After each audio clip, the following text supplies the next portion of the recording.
Episode number 10 की starting होती है और नैन कह रही होती है आपका शुक्रिया बट हमें ये गिफ्ट नहीं चाहिए, आप इन्हें वापस ले लीजिए। और फिर वांगफू कहते हैं किसी के घर पर खाली हाथ जाना बिल्कुल भी सही नहीं है, अगर तुम चाहो तो इस गिफ्ट को रख लो या फिर तुम इसे फेंक दो। उसकी ये बात सुनने नुसी कहती है तो मिस्टर वांगफू प्लीज आप मेरी एक मदद कीजिए, जाते जाते आप ये गिफ्ट फेंक देना। और वही उन दोनों को बहस करता देख मिस्टर विल घबराते हुए मन में कहने लगता है ये पहली बार है जब मिस्टर वांगफू ने अपने परिवार के अलावा किसी और लड़की के लिए गिफ्ट लिया है। इसके अलावा मिसेस नैन ने उसको ऐसे ही मना कर दिया और अब देखो सर नाराज हो चुके हैं जैसे कि वो हमेशा होते हैं। और फिर टेंगा की कहते हैं अंकल हुआंगफू प्लीज आप इस बात को सीरियस मत लीजिएगा, मॉम तो बस मजाक कर रही है। हुआंगफू से देख एकदम शांत हो जाता है और उसे कहता है ओह अच्छा। और उसे अचानक बदलता देख वो मन में कहती है क्या वो इतनी जल्दी बदल गया। राकी गुस्से से कहती है हाँ बिल्कुल, और आप जैसा एक व्यक्ति बिल्कुल भी इस बात का बुरा नहीं मानेगा क्यों है ना। और फिर हुआंगफू आगे कहता है मैं तुम्हारी ह्यूमर की दाद देता हूँ। उसका असिस्टेंट कहता है अब समय हो चुका है क्या हम चले। और फिर हुआंगफू सोफे पर बैठती हुई कहता है इतनी जल्दी भी क्या है। और वही नैन मन में हैरानी से कहने लगती है वो बैठ क्यों गया। आगे हुआंगफू कहता है हम जिस रेस्टोरेंट में जा रहे हैं वहाँ पर एक ड्रेस कोड है। और उसकी ये बातें सुन वो गुस्से से आगे बढ़ती हुई कहती है ठीक है मिस्टर हुआंगफू आप प्लीज थोड़ा सा इंतजार करिए, मैं जल्द से जल्द वापस आती हूँ तैयार होकर। और फिर वही विल स्माइल करती हुई कहती है अच्छा तो उस रेस्टोरेंट में एक ड्रेस कोड है अच्छा। और वही हॉल में हुआंगफू कह रहा होता है टैंग वैसे तुम्हारी डैड कहाँ है। अब टैंग कहता है वो उनकी डेथ हो चुकी है। ये सुन हैरानी से मन में कहता है क्या उसकी डेथ हो गई। वही टैंग की बातें नैन सुन लेती है और खुश होती हुई कहती है वाओ ये है मेरा बेटा बहुत ही बढ़िया। फिर वो बाहर आती हुई कहती है चलिए मिस्टर हुआंगफू मैं तैयार हो चुकी हूँ। और नैन ने प्रॉपर ब्लैक ड्रेस पहनी होती है और उसे इस ड्रेस में देख हुआंगफू गुस्से से मन में कहता है हम कोई रेस्टोरेंट में जा रहे हैं या फिर किसी के फ्यूनरल में। और नैन अपने बालों को संवारते हुए आगे बढ़ कहती है चलो अब चलते हैं। वही उसे इस तरह देख हुआंगफू मन में कहने लगता है वो जिस तरह अपने बालों को खुला रखती है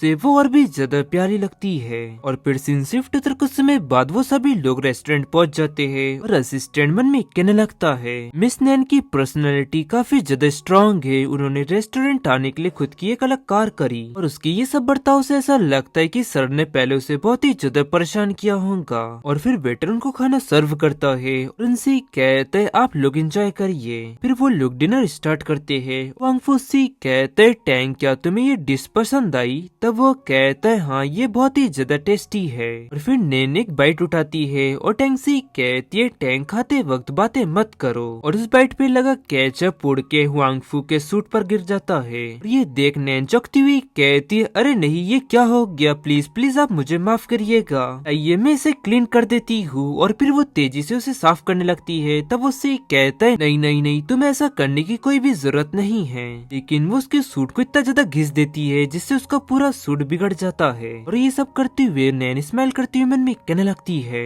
ओ नो मैंने तो बात और भी ज्यादा बिगाड़ दी। और अब वो इस डिनर को और ज्यादा कंटिन्यू नहीं रख पाएगा। फिर असिस्टेंट उससे कहता है मिस्टर हुआंगफू चलिए वॉशरूम में जाकर इसे साफ कर लेते हैं। फिर वो वहाँ से आगे बढ़ते हुए मन में कहता है जरूर उसने ये सब जानबूझकर किया है। फिर टैंग नैन से कहता है मॉम आप काफी ज्यादा बचकानी है और तुमने जानबूझकर अंकल हुआंगफू के कपड़े खराब क्यों किए। की बातें सुन वो ब्लश करती हुई उससे कहती है ओ गॉड मैं अभी भी तुम्हारी मॉम हूँ और भले ही मैं बचकानी हूँ लेकिन अब तुम जल्दी से अपना खाना खत्म करो और फिर हम घर चलेंगे। और फिर टैंग हैरानी से कहता है मॉम क्या वो आपका पीछा कर रहे हैं। कि ये बात सुन वो चौंक जाती है और मन में कहती है तुमने ये सब बकवास कहाँ से सीखी। और आगे उससे कहती है टैंग क्या मैंने तुम्हें नहीं बताया था कि वो हमारे होटल के मेहमान हैं। ये बात सुन टैंग कहते है मॉम ये कोई बहाना लगता है ना कि एक्सप्लेनेशन। और फिर नैन हिचकिचाती हुई कहती है तुम उसके बारे में क्या सोचते हो टैंग। अब टैंग कहता है आपके बुरे बर्ताव के बावजूद भी वो काफी ज्यादा अच्छे है। जैसा कहता देख वो हैरानी से मन में कहती है क्या काफी अच्छे, मेरा नखरेबाज बेटा उसके बारे में अच्छा कैसे सोच रहा है। और आगे चलाती हुई कहती है वो काफी ज्यादा घमंडी है और काफी ज्यादा जिद्दी और बेशरम भी, वो अच्छा कैसे हो सकता है टैंग। और तभी वहाँ पर हुआंगफू आ जाता है और उसकी सब बातें सुनते हुए उससे कहता है तुम कंटिन्यू करो। और फिर नैन बात बदलती हुई कहती है टैंग हमें मिस्टर हुआंगफू का शुक्रिया अदा करना चाहिए जो उन्होंने हमें ये ट्रीट दी। फिर टैंग कहता है लेकिन मॉम मैंने अभी तक डेजर्ट नहीं खाया है। कि ये बात सुन वो गुस्से से उससे कहती है, बेटा क्या तुम भूल गए कि डॉक्टर ने तुम्हें मीठा खाने से मना किया है। और गाइस इसी के साथ ये एपिसोड यहाँ एंड होता है। पसंद आया तो लाइक एंड सब्सक्राइब जरूर करें। मिलते हैं आपको जल्दी नेक्स्ट एपिसोड में।